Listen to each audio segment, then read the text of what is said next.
Thanks, everyone. I'll get started now. Good morning, good afternoon, and good evening to all of you, wherever you may be. And Ramadan Mubarak for those starting Ramadan today. Welcome to this webinar discussing scams and new research looking at ways we can help consumers avoid scams. My name is Paul Adams. I'm the director of the Consumer Protection Research Initiative here at IPA. And my role today is really quite simple. I'm going to briefly explain the research initiative before handing over to our fantastic guests, because I want them to have as much time as possible to discuss their work. So briefly on the Consumer Protection Research Initiative, it's a 4-year multi-country initiative intended to generate evidence on the risks consumers face in digital financial markets, specifically in low and middle income countries. And importantly, and this is what we'll get into a little bit today, it's about also testing what works to mitigate some of those risks. So far, the initiative has funded over 20 projects across a dozen countries, and there's more to come. So I'm hoping this will be the first of many webinars that I'll be hosting. The focus of today's presentation is a new research paper by Elif Kubilay, Eva Reber, Lisa Spantig, Jana Karlikova, and Lucy Kaaria, called "Can You Spot a Scam? Measuring and Improving Scam Identification Ability." Before they get going with their discussing their research paper, we'll have some scene setting from IPA's William Blackmon. And after that, after we've heard from the research, we'll also get some thoughts and reflections from Boniface Kamiti, a consumer protection expert working in the Competition Authority of Kenya. We'll leave plenty of time at the end for questions, and please use the Q&A function for any questions or clarifications that you want to as we go through. So that's a little bit of scene setting, but allow me to introduce all our guests properly and give them their full kind of amazing experience and titles. So in a moment, we're going to hear from Willie. Willie is a senior research manager for IPA's Financial Inclusion Program and previously worked at IPA's Kenya office in Nairobi. Prior to joining IPA, he consulted for the World Bank and was a research assistant for the Georgetown University Initiative on Innovation, Development, and Evaluation. He holds a MPP from Georgetown University and a BS in Civil Engineering from California Polytechnic. Okay, so after we hear from Willie, we're going to hear from the research team, today represented by Elif, Lisa, and Lucy. Elif is an assistant professor at the University of Essex. Her work is primarily focused on the economics of education, behavioral economics, and development economics. And in particular, she's interested in the role of cognitive and non-cognitive skills in education and labor market outcomes, and then applying this knowledge into designing and evaluating interventions to inform public policy. Lisa is an assistant professor at RWTH Aachen University in Germany. Apologies for any Germans who may be upset by my pronunciation. Her research in development economics focuses on financial inclusion, and her most recent work includes fraud in digital financial services and mitigation strategies. She also has led large-scale research projects in Kenya, India, and the Philippines. Next on the research team is Lucy. Lucy is an expert in digital development research and the founder and consultant at Hopperwe. Again, apologies, Lucy, if I got that one wrong. Management Consulting Limited. She's based in Nairobi and works across Africa and Asia. At Hopperwe, she provides management advisory services related to inclusive finance and digital financial services. She holds a master's degree in population studies and is currently at her thesis stage in her PhD, also in population studies at the University of Nairobi. And then finally, we'll hear from an expert practitioner, Boniface Kamiti. Boniface has been a manager in the Consumer Protection Department at the Competition Authority of Kenya since 2015. He helped establish the Consumer Protection Department and has launched consumer-related interventions in digital financial services as well as in the digital platforms market. And these have impacted over 40 million Kenyans, so a real sort of evidence to impact pipeline. He holds a master's degree in global competition and consumer law, amongst other qualifications. So that was a lot of people and a lot of experience and qualifications, and I'm very excited to be able to host them today and to hear more from all of them. And so without any further ado, I'm going to hand over to Willie, who's going to set the scene for fraud in the region in Kenya. Excellent. Thank you very much, Paul, for the introductions, and I'm very excited to be here. Just confirming you can hear me and see my screen. Yes, excellent. Okay. Well, I will try to be as brief as I can because I'm excited to hear from all of the others on this webinar. I feel like the meat of the presentation is what comes next, so I'll try to be quick. But to set the scene, as Paul said, I'm going to talk about a survey that was run by IPA with leadership from Rafe Mazer, who's Paul's predecessor on the Consumer Protection Initiative, and Shana Warren, along with myself. So very briefly, we ran a phone survey in Kenya with CAK on consumer protection topics with cross-country comparisons. To get slightly more detailed, we conducted a random digit dial survey of nearly 800 digital financial service users in Kenya, conducted right in the midst of the pandemic, sort of relatively early days of the pandemic in September and October 2020. Working closely with the Competition Authority of Kenya, including Boniface. So thank you again for the excellent collaboration on this project. And we focused on 4 consumer protection areas: fraud and monetary loss, which will really be the focus of today's conversation. But we also covered complaints handling and redress, which I'll touch on a little bit, and pricing transparency and consumer choice, along with borrowing behavior, which I won't touch on as much now. Just to note, this survey was run in Kenya, but we also ran very similar surveys across a few other countries, including Uganda, Nigeria, and Bangladesh, which allows for some nice cross-country comparisons. So I'll give a few brief remarks related to scams. If you're interested, there's a report on IPA's website, which I think we can send in follow-up emails to everyone that's here. So you're welcome to take a look at the full report. So to begin with a bit of cross-country comparison, we can see in Kenya, along with Uganda, Nigeria, Bangladesh, everywhere we ran this, scams are the most cited concern raised by DFS consumers in our surveys. They're always number 1 or barely number 2 in Nigeria, and in Kenya, it's dramatically so. It's more than half of consumers that we interviewed reported receiving a phishing or message by phone or SMS in the last few months. So it's a very common issue and quite prevalent in the users that we interviewed. We also see we asked a few questions about what these scams look like.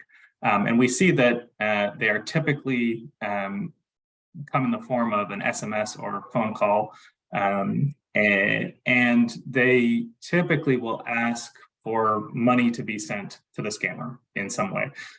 So this could be, for example, a scammer claiming to be a family member with an emergency, or maybe they claim that money was sent in error to the recipient and is asking for the money to be reversed. Could be another common example. The other sort of category of requests that we see are requests for personal information, password, PIN, account details, that sort of thing. Most scammers in our survey didn't really identify themselves, but about a quarter posed as financial service provider representatives. And probably the most directly related to what we're going to hear in the rest of the webinar today, we asked consumers how they identify scams. And we see that there's a sort of a variety of clues that they use. We see that consumers will notice that a message comes from a regular number rather than a business short code, and that can be a common clue. We also see that many respondents report learning to identify scams through information shared by their peers. And the good news here is that most scams are ignored. And even those that do respond typically call out the scammer rather than complying with their instructions. That said, a number of respondents in our sample report following the scammer's instructions or calling the scammer back, which could ultimately lead to falling prey to the scam and losing money. We also see levels of reporting of these scams to be quite low. When scams are reported, it's almost always reported to the mobile network operator. We also asked consumers that experienced a variety of consumer protection issues how they responded. Looking at those that lost money, which can include those that fell prey to scams, we see that many contacted their provider or their agent to try to resolve the issue.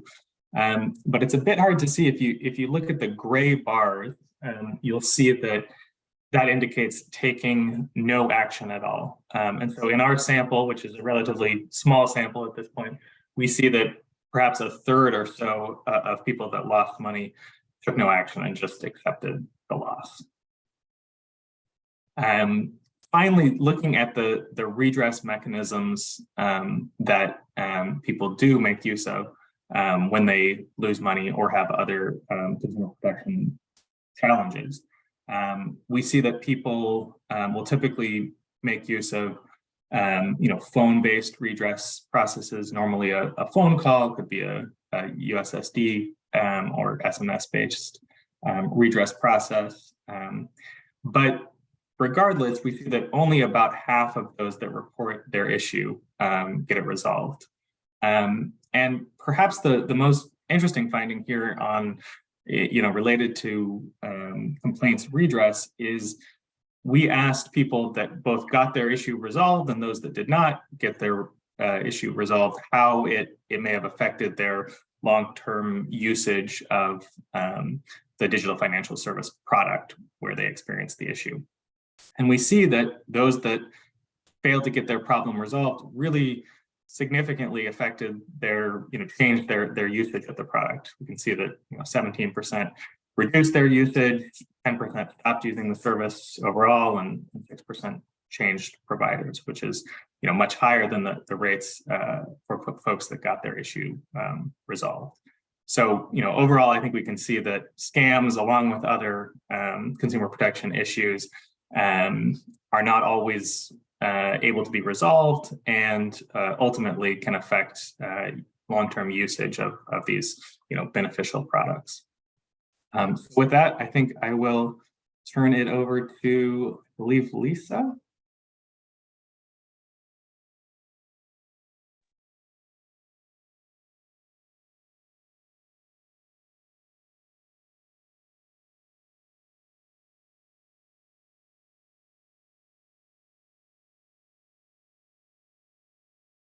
Okay, so great, thanks a lot. So this is very exciting because basically William already set the stage, so I don't need to motivate why this is an important topic. I can basically jump right into what we are doing. Basically, William told you already why we're doing it. And we will be looking at scam identification ability. And this is related to this concept of susceptibility of consumers to scams. So at this first point when being contacted, they basically need to make this distinction, right? Is this a genuine contact request or is this actually a fraudulent contact request? And this is what we're trying to study in this work. And it's not only with Elif and Lucy, but also with Eva and Jana, as Paul already mentioned. We have 4 main research questions. The first one being how phone scams are perceived by consumers and institutional actors. So that really relates closely to what William was presenting. Second, we want to measure this ability to identify scams and to distinguish fraudulent from genuine communication. And then we want to understand which parts of the population, so which groups have a lower scam identification ability. And then lastly, we want to see how light touch educational interventions, such as these messages that you might have seen, tips, information, whether they could increase the scam identification ability, whether they make consumers more resilient against fraud. We have 3 approaches that we take. So first, we generate qualitative insights. And this is to understand the perceptions, the first research question. Second, we survey social media to collect examples of SMS that can be fraudulent or genuine. And this will help us develop our scam identification ability measure. And then lastly, related to the third and fourth research question, we will generate quantitative insights using a large online survey where we measure scam identification ability, but also the effect of this educational intervention. And today we will give you a brief glimpse into what we did. Of course, it's more comprehensive than what we can fit in to here. And we will walk you now through the steps and the results, starting with the qualitative insights by Lucy. And thank you so much, Dr. Lisa. I'm hoping everyone can hear me. As Lisa and Paul mentioned, my name is Lucy Kaaria. I'm the lead consultant at Opai Management Consulting Limited. And for this study, which we are presenting results today, I was a co-principal investigator. In the next 4 slides, I'll take you through qualitative findings and insights from key informant interviews and focus group discussion that we conducted. We'll talk more on what we found on the types and features of scam and how that is evolving, consumer awareness levels, and some of the recommendations to curb scams from qualitative results. And on the methodology side, we conducted key informant interviews from the supply side, and also from the demand side, we earned focus group. We spoke with 6 experts sampled from various supply side stakeholders. For instance, from the regulatory bodies, we spoke with our colleagues from Capital Market Authority. We talked to financial services providers like Digital Financial Services Association of Kenya. We also had Kenya Bankers Association representing the commercial banks and other players in the market. On the demand side, we had a total of 6 focus groups, and these were consumers whose data points could not be traced in the social media platform. That is the Facebook and Twitter account from where we did an online survey. The goals, these are some of the main types of scam we learned from qualitative methods. Scammers have different approaches, including requests and goals. Some of the approaches is where fraudsters impersonate as agents or even as a family member or even friends. Another approach is where they extend offers to their targets, such as they want to offer you loans, which are false, or even they want to give you investment offers or even promotion and prices that one could win. Another approach that we found from the qualitative aspect is where they send some money and they pretend that it was an error, and they would want the respondent or even their victim or even the people they are focusing to their targets to give them their money. And their goal is very clear. Firstly, they want to take one's money for sure. They also want to, some also want to take personal details, maybe your national ID number or even the PIN, and also they want to perform identity theft. Another types of scam is where scammers employ requests. They'll ask you to send the money back. They'll pretend they sent you money and they want you to send it back. Another request is to send money to solve an emergency for a person related with them. For instance, if they will send a request telling one to send money so that they can be able to buy supplies for their child who is at boarding school. Of course, majority of the population, maybe the people, especially the age group that they are targeting for that, they will target the people that have children in school randomly, so that they can be able to ask them for money. What we learned on consumer, the next slide, what we learned on consumer awareness on phone scam vary, and the market has a mixed scam awareness level. Key informant participants felt that the market has a mixed level awareness.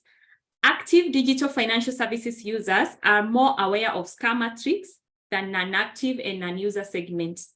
Of course, the non-user or non-active segment are usually vulnerable groups. This mostly to be youths, and some of these youths, they have just turned 18, and for Kenya, when you turn 18, you can be able to have an ID, and if you have an ID, you can be able to register for digital financial services. So they are, the youths are newly registered with new SIM cards. The other vulnerable groups are women, and we found that these women are mainly in the informal sector or doing businesses, maybe day to day. So they are focusing women so that they can be able to get money from them. And also not forgetting the older and the rural population, because digital financial services are extended in the rural areas. So the rural population is also a target for them. Since scammers keep evolving, that increases the knowledge gap in terms of consumer awareness. And mostly focus group felt that this has been a major thing, and sometimes they are not able to identify the scams because every day there are new tricks from them. And even from the slides, I took one of the verbatim that was from a rural focus group of females in the rural areas, where they say everybody is a target. It's only that most people who are called are uneducated and they are not aware of such tricks. Even as William mentions, he said that most of the people also do not report scams. And even recently, I had a meeting with a regulator who narrated that they were scammed, but they have never talked about it. So you see, also there's shame about reporting. Some of the recommendations that we learned from the qualitative aspect. It was clear that there's a need for continuous education on consumers, need for mass sensitization on phone scam, and also a need for collaboration among stakeholders. Additionally, we should have in place stronger law enforcement. And I think also this William mentioned when he talked about what they found in Kenya. Because of the mechanism for reporting, we need to make sure that there's a strong law enforcement. Also, we need new regulations because digital financial services, they keep evolving. So the regulations also, they need to be able to work together so that the old policies and rules are not the ones that are being used, because the fintech keep on evolving. Also, we need standardization and consistency in communication by providers and And I think this Lisa will talk more about, because we found that sometimes some scams messages look like fake one, and also fake messages from the scammers, they look like the genuine messages. And also last stream but not least is also to implement technological innovations such as biometric identification through stakeholders partnership.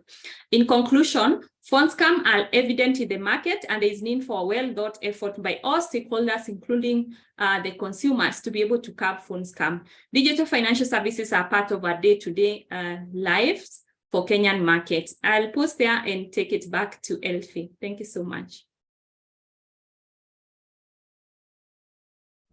Hi, everyone. So thanks a lot, Lucy. So the first part of the exercise was to understand the perceptions. Now, having understood the perceptions, now let's try to figure out how we can come up with a measure of scam identification ability.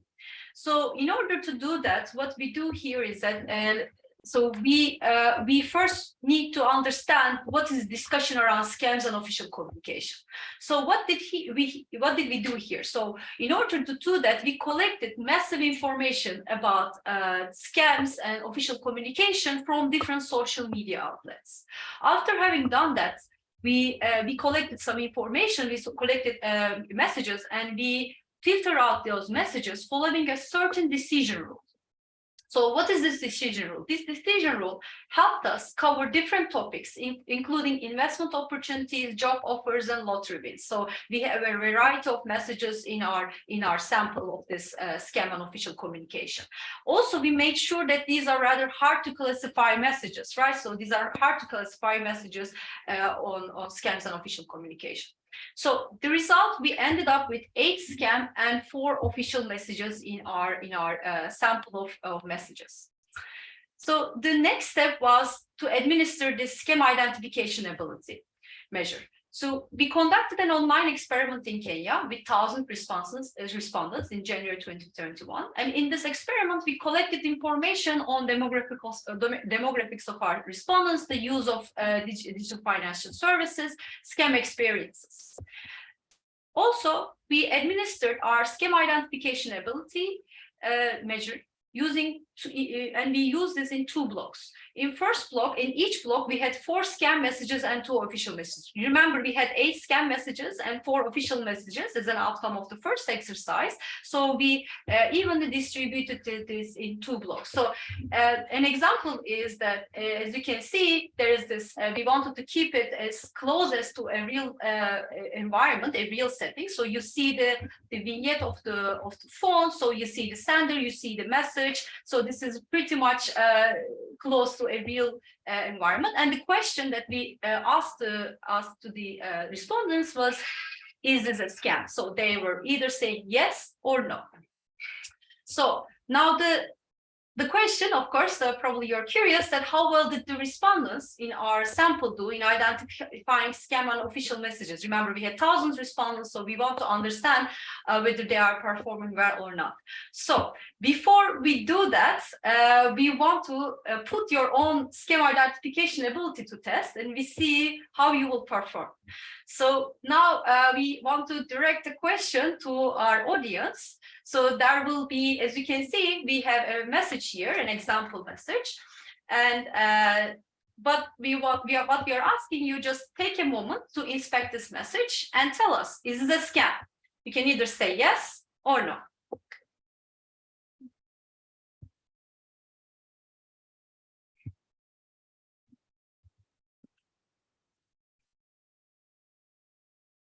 Just waiting for a minute or two to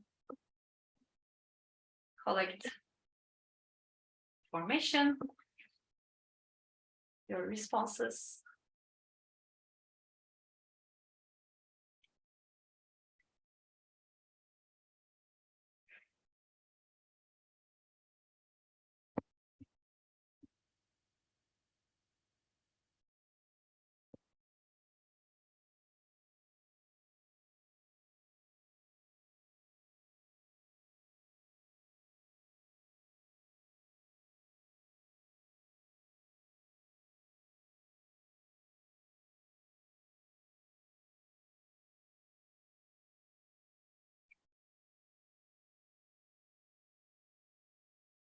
All right, Lauren, are we there yet? Do we have enough responses from our audience? Yep, 25 out of 33 people responded, and 64% said yes, this is a scam, and 36% said no, this is not a scam. Okay, so I'm sure that you are curious. So the real answer is that this is not a scam. So this is an official message.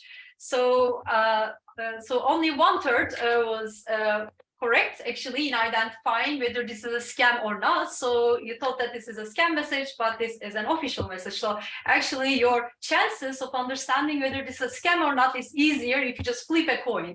Your odds are higher. Okay, so now let's go to our respondents. So how well our respondents in our online experiment did, right? So on average, in the first block, so out of 6 messages, 4.3 messages were correctly identified. So this is about 71% of all the messages. So we also wanted to understand how people did separately when we look at official messages and scam messages. We also wanted to see how they perform in these 2 categories. In scam messages, we find that out of 1,000, so 74% of these respondents were correctly identifying the scam messages. Sorry, 74% of the messages were correctly identified, the scam messages, and only 66% of official messages were correctly identified. So actually, so Lisa will come to touch upon this a bit more. So we found actually that people are doing worse in identifying whether a communication is official or not. And also, lastly, we looked at out of all these 6 messages, what is the share of individuals who get all of them right? And this is 12%. Okay, so 12% of our sample were correctly identifying all the messages in the first block. So now, of course, the next step is having understand the level of scam identification ability. We also wanted to understand who is more likely to have lower scam identification ability, right? So identifying those groups that are rather more vulnerable. So what we find is that women in our sample are more likely to have lower scam identification ability. So they did relatively worse, perform worse in this exercise. And we also find less frequent DFS users are not doing very well in identifying messages.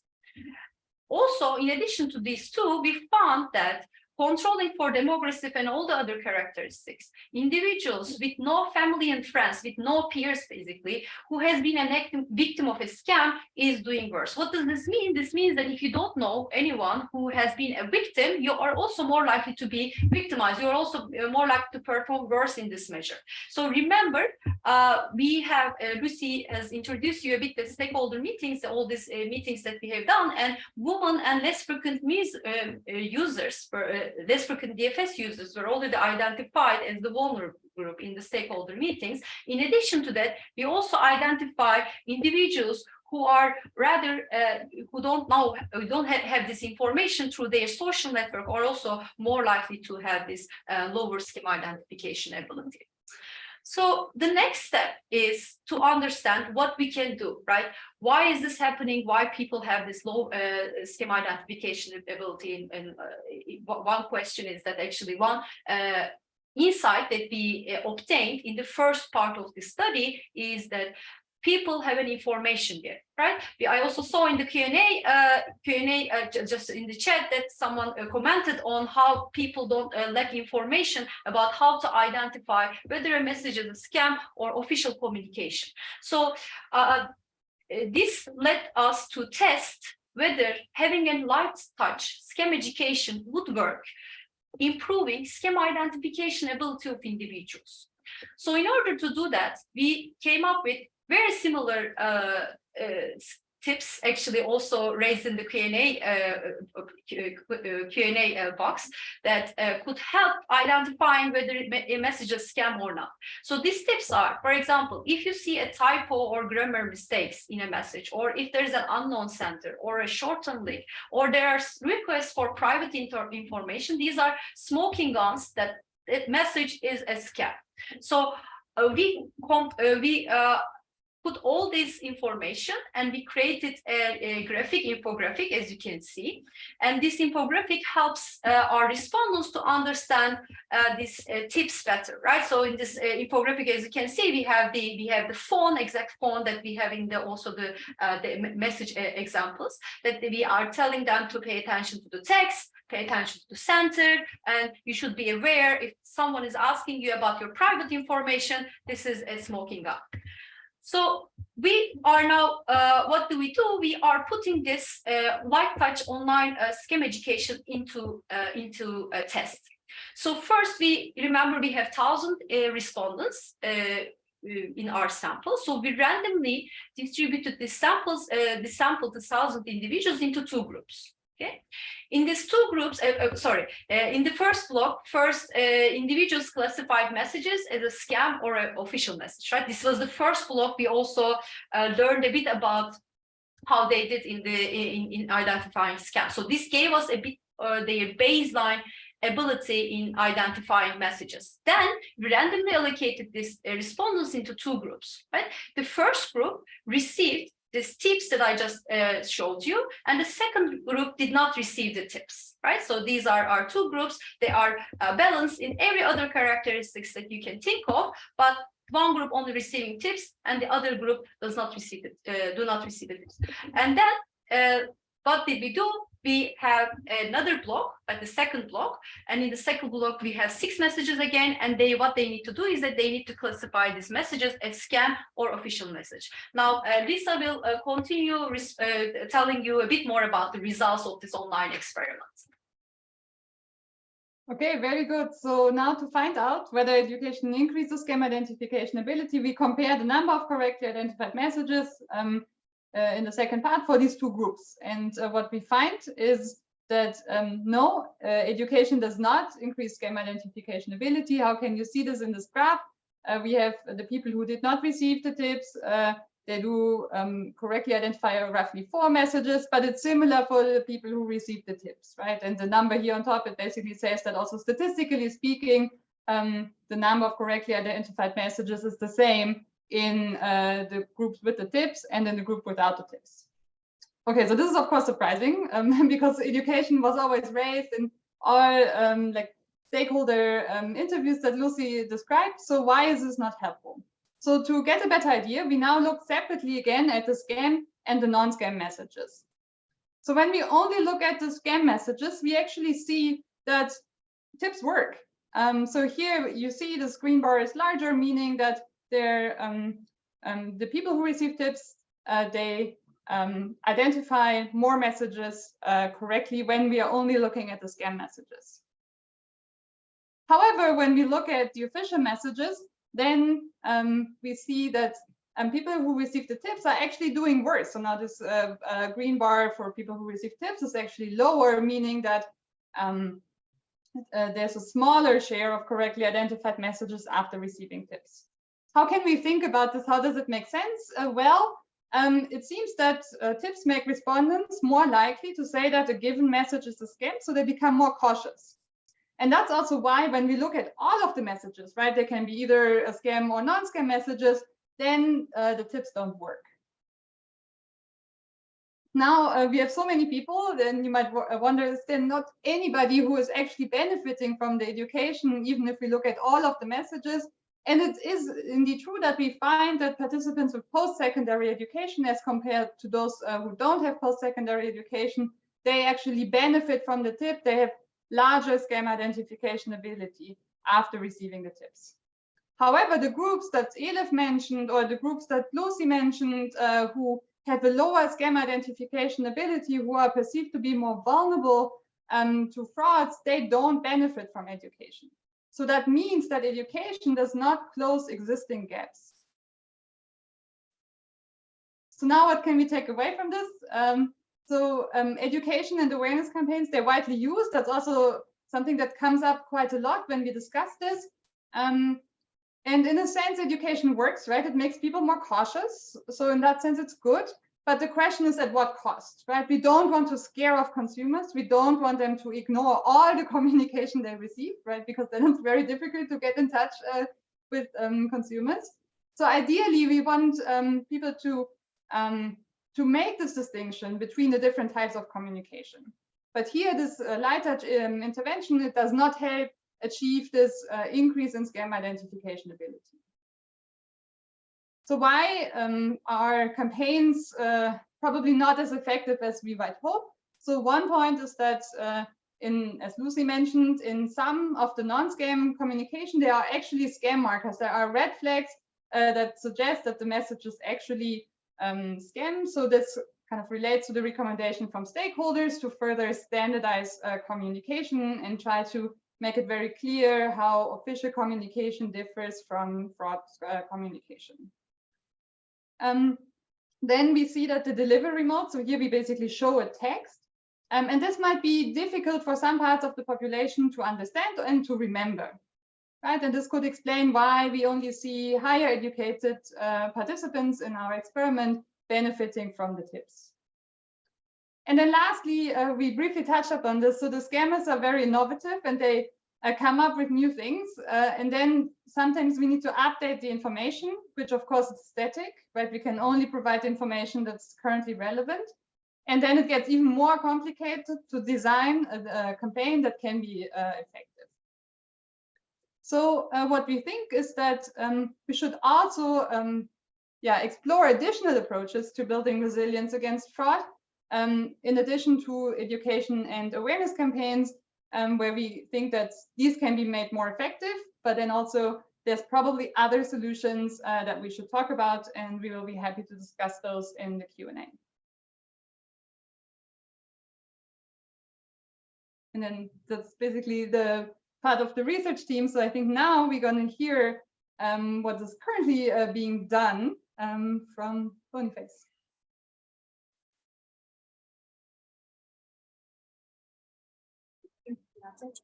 Okay, thank you. And that was a great insights that we have had. I will share CAK's perspective. I hope you can all see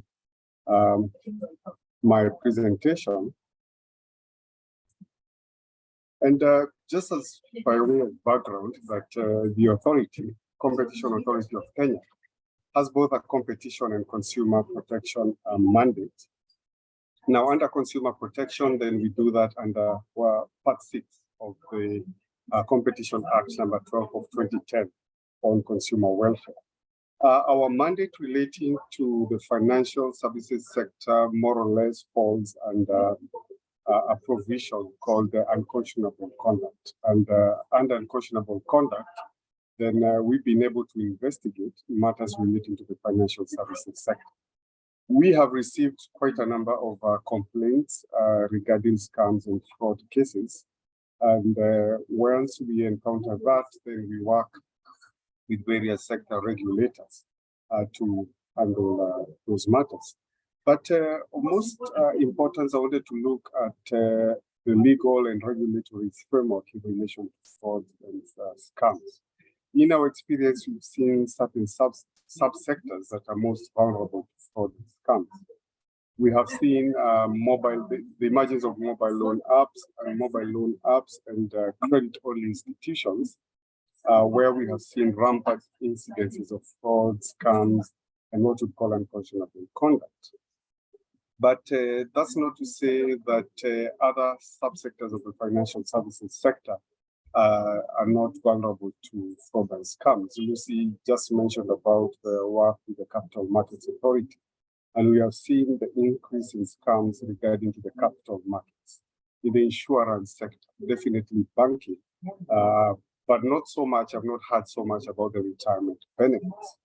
So we are seeing that, and especially because of the digital element, then there's an increase in scams, and each time there's a pandemic, then there's an increase in scams targeting consumers. But if you look at the legal and regulatory framework, then it means that in the banking sector, there's a Central Bank Act, there's a Banking Act. In the capital markets, there's a Capital Markets Act, there's the Insurance Act, there's a Retirement Benefits Act. And some of those laws, not all of them, have some consumer protection, what I would say, provisions. But the question is, what is their work? What is the role of the regulatory bodies that are implementing the specific laws? What is their work in relation to fraud and scams? Do they handle that? And what we know is that fraud and scams is associated it's a criminal element in Kenya. So it means if you are defrauded or if you are scammed, you can only go to the police, to the Directorate of Civil Investigation to report your scam or the fraud. And we know that reporting it to the police, the investigation might really go slow.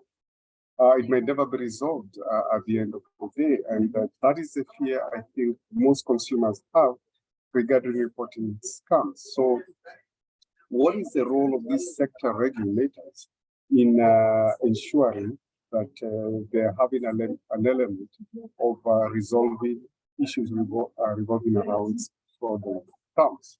So that's the main question we should be asking ourselves. And should consumers really have to go to the police? And should they then report their matters to these specific sector regulators? And I know most of the scams revolving around mobile money on the banking and the other sectors. And for the financial institutions that are affected, then how effective are the complaints handling and redress mechanisms? Are there any in the first place? And we see consumers really having a challenge then reporting on the fraud and the scams that they prefer to just let it go. The other question we would ask is what would be considered as a fraud scam and how should it be defined? I was reading an article yesterday by Matthew Desmond, a New York Times article, and it was talking about why poverty persists in America. And there's a section that talks about payday loans. And I'll just read the statement so that you can be able to identify or get to understand what I'm really talking about. The article says that, that the average borrower stays indebted for 5 months, paying $520 in fees to borrow $375. Keeping people indebted is, of course, the ideal outcome for the payday lender. And that's how they turn in a $15 profit into a $150 one. Payday lenders do not charge high fees, but lenders definitely extort because they can. Now, when you talk about frauds and scams, then how would we define what would be a fraud or a scam? Then can we then include an element of extortion by these lenders? Could we say that by charging high fees, that they are basically involved in a fraud or a scam? Can we define it as just the lack of transparency and fairness in dealings with consumers? They're not fair, they're not transparent in their dealings. Then can we categorize it as a fraud or a scam? The lack of transparency in price or the non-disclosure of key terms and conditions. And basically what we're seeing in Kenya, the uncouth debt collection practices, because they go ahead to shame. Then would you say that those particular lenders are involved in fraud or scams? Now, scam education and how effective it is, there's some good information and the research by the great team, and is quite unique. And the questions that we've been asking ourselves is it needed? Is it necessary? Then we have seen that there's need for some sort of education, and it is necessary. Probably there'll be need for new strategies to enhance that education. We've seen the issue of tips. Tips can work quite well.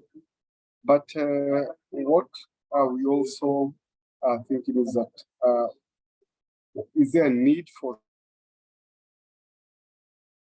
education? Probably new research needs to be done about what is the role of sector regulators in the financial services sector to educate consumers and what work have they done in the past and what can they do. But we see a need for sector regulators involvement. And thus we need new, unique approaches to also categorize scams. We need to not just generalize and just say this is a fraud or a scam. We can categorize them so that once we categorize, then there's going to be some sort of policy intervention, development, and implementation on specific on those scams based on their categorization. And the sector regulators involved in that particular subsector will be tasked to identify the scams in their specific subsectors and be tasked to deal with them. So I think that's an area of research or new approaches that we could think about in terms of categorizing scams. But also, what is the role of financial institutions in education awareness? We have seen that they send text messages. They bombard consumers with messages and tips regarding possible scams. And the team by Elif, Lisa, and Lucy were asking, I mean, is that effective by getting those messages? Then do we also see those messages and amongst ourselves, we say that these messages are actually scammers trying to, get us to change our perspective. So what is the role of financial institutions? I see mobile loan applications. Some mobile loan apps have gone away ahead to look at financial education. But why is financial education important? Not just for the consumer to identify scams, but at the end of the day, we want to look at its contribution to financial health. Then we need education, not just to identify scams, because if we're able to deal with scams, then we increase our financial health. So I think it's important to also look at that. Now, Boniface, I'm sorry to interrupt. I just want to make sure we do leave a few minutes at the end for questions. So if you can, I don't know if you've got more slides, but sure, I'm about to finish that. Yes, I'm wrapping up. Perfect. Thank you. Thanks. So the other one is role of financial institutions in complaints handling redress, and definitely the consumer protection from the regulator's perspective. You have seen from the study, the Kenya Consumer Protection Survey, that there's an aspect of misreporting and underreporting. So it's the task for sector regulators and indeed financial institutions to enhance their complaints handling and redress mechanisms, and definitely enhancing regulator capacity to handle scams and fraud. Current issues you've seen in consumer protection is an enhanced regulator effort. Is the Digital Lenders Association of Kenya. We already seen what is happening at the central bank with the digital credit providers regulations. Thank you.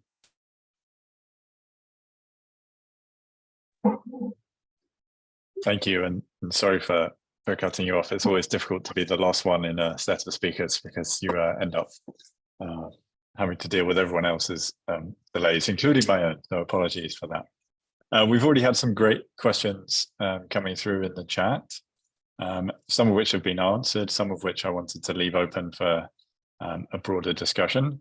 Before I do that, I wonder if anyone from the research team would like to respond to Boniface and any of the suggestions that he made in terms of the role of education or the role of regulators in helping individuals.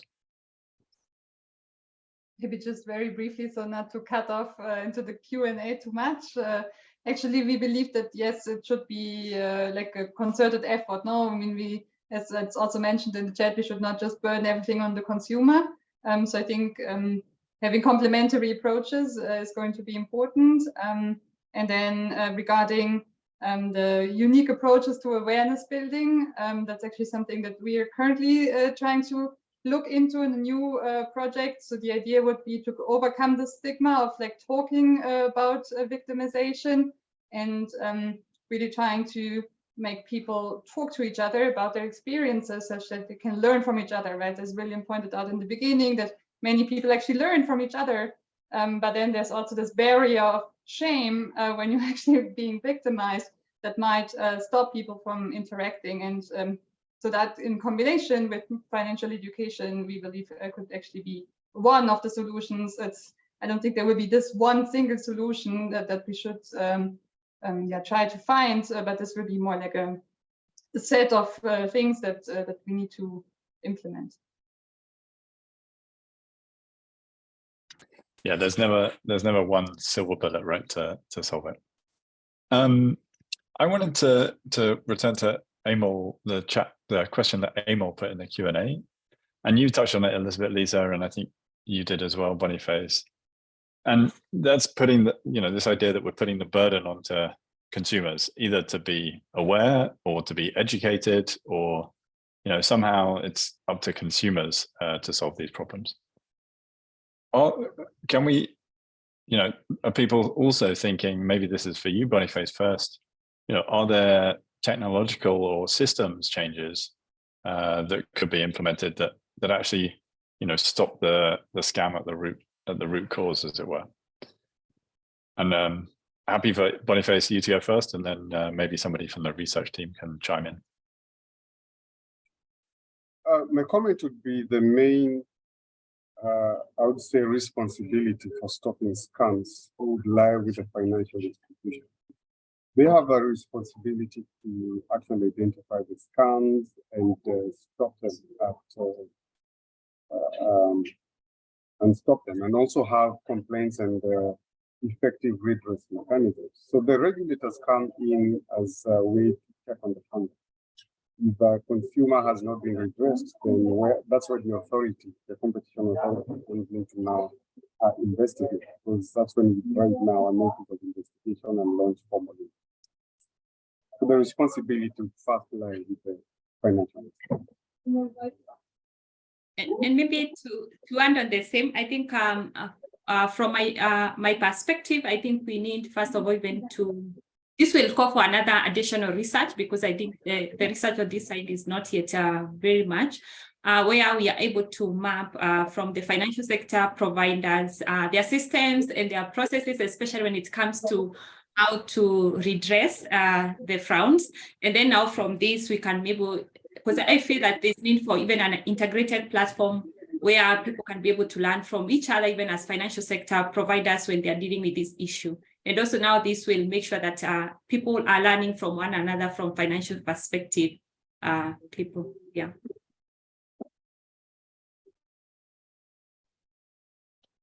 Great, thank you. We're at time, so I want to say thanks to all the speakers and thanks to everyone in the Q&A. We can leave things open, and if the speakers are happy to, we can just wrap up and finish all the questions that we've got in so far. So I'm seeing some nodding heads, so that's a good sign. And please stay with us if you want to hear the answers to those questions. Right, so let me go back. There's a question here, or a sort of statement, which I can turn into a question from Marisa about official messages, because in the research you see this, just additional caution because some of the official messages get erroneously flagged as scams after being educated with these tips.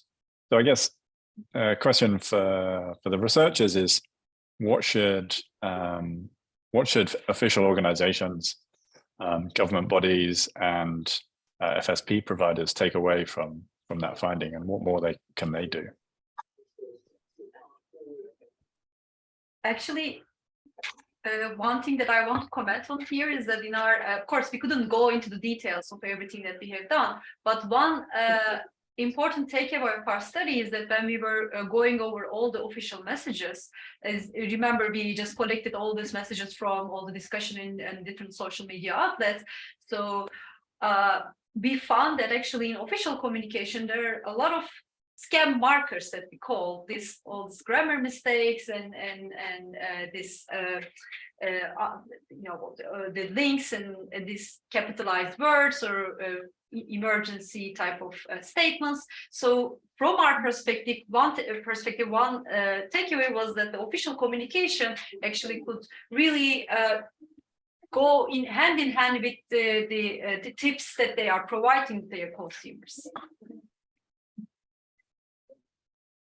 And then I think this is actually something that might be solved by technology, where if you provide unique channels of communication via apps, for example, eventually this might be easier if you don't fall into the trap of fraudulent apps then. But I think currently the issue that Elif was describing is just something, this is where currently the market is, right? But then even if now all the official providers would go and communicate like very clearly without the scam markers, then probably also the scammers would then innovate and change the scamming strategy, right? So this is the dynamic situation that I was talking about.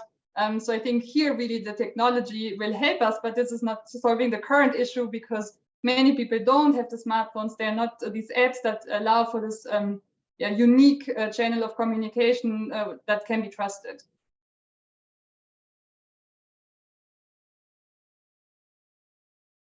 Okay, thanks for those answers. There are two more questions in the Q&A. I'll just run through them. And the first one is from Camilo. What are the innovative ways that providers and regulators could use to improve recourse and to reduce fraud, and by doing so increase trust, especially amongst underserved segments? And I'm going to give a little plug to the CPRI initiative, the research initiative we're involved in, because I think in terms of innovative approaches, especially on analyzing complaints data, the initiative has done quite a few projects helping regulators to do that. But on the question of other approaches, Boniface, do you have any thoughts on how we can use those technological advances to our benefit? Well, definitely technology can play a big role in handling such instances of scams, or even providing education.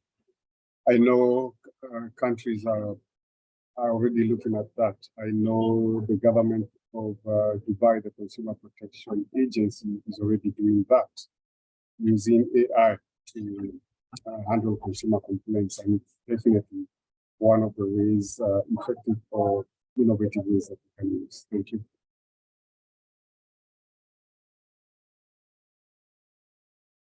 Okay, great. Thank you.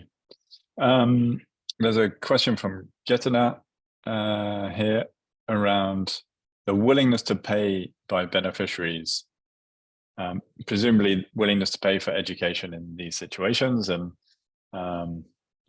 there is a broader debate happening in financial education around the efficacy and cost effectiveness of financial education on improving things like behaviors, as well as financial health that Boniface mentioned. Because intensive education can, of course, be expensive, and that burden either falls to the consumer via financial services providers or through the tax system. So I wonder, maybe this is a question for the research team initially, and then we can move to Boniface around where do you see these trade-offs between the costs and benefits of such an intensive education? So let me start, and maybe Lisa and Lucy want to complement what I will say. So as Lisa actually mentioned, that what we want to explore as the next step is that we want to see whether leveraging individual social networks in order to understand whether communication is scam or official is helping us to overcome this problem. So we want to see whether complementing this with some light digital financial inclusion education would help us have increased well-being, financial well-being, also mental well-being that we haven't talked about actually as a negative consequence of being exposed to these scams and all these messages. So in that sense, leveraging social networks, when you think about it, is quite cost effective, right? Because you are already using your peers, your family, your friends in order to receive this information. We have heterogeneous experience in our community.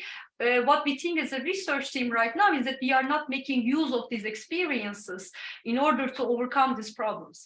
So what we want to do is that we want to make people aware of that, overcome their stigma, or overcome their bias in terms of sharing these experiences, so that we can make use of this. But the question is very well actually posed, because we also want to see whether making people aware of this, of course, will involve some type of education, right? We need to tell people that sharing experiences is going to help you as a community to us to identify messages, scam or not. So if you want to deliver this in a training, whether people will be willing to pay for it if we need to cover some of the costs. So this is what we want to explore in the next step, whether people being aware of the benefits of this type of an intervention would be willing to pay for this training. So this is actually, we are also curious to figure out whether people are going to be willing to pay for this, and if yes, how much.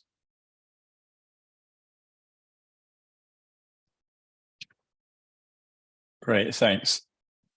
Boniface, have you got any thoughts on the the costs and benefits of financial education? Because it can be a costly endeavor, of course. It is a costly endeavor, but it's very, very relevant. Probably there have been some traditional approaches that have been used towards education and awareness. The question is, how effective are they? This research by the ladies quite shows that there's need for improvement, there's some need for new innovative approaches. And that has also come in the questions that we received. Those new innovative, and also for regulators, I would speak from the perspective of regulators, is that we need to also move away from the traditional approaches and think about the new innovative ways of enhancing education. But I would talk about redress mechanisms and complaints handling, because if we're effective in doing that, then consumers will be confident in even reporting the scams in the first place, because once they report, then we get the data, then we identify new ways of helping them, and we resolve those issues. And I think then also financial institutions and private sector would be accountable to that, because regulators will make them. Thank you. Yeah, there's definitely a virtuous circle here if you can get redress and complaint systems to start functioning a bit better. Now, we're almost out of time, and we have one question left, and then I want to say thank you and goodbye to everyone. So we've touched on this a little bit, but if scams keep on evolving, how do we continuously change and improve? And do we need to continuously change and improve? Part of the solution is, of course, the redress and the complaints mechanism that Boniface just mentioned. But are there also maybe universal truths here that are always true, no matter what the scam? It's a provocative question to end on, but I feel like I need to reward everyone who stayed this long with a provocative question. I don't know who wants to take that one. I just wanted maybe to just throw back and just say, I think one of the things that also could help us, this is just trying to answer, it's integration among regulators, among financial sector providers, all of them, especially financial sector providers, they can work together on even trying to solve these issues rather than in fragmentation. That maybe would help.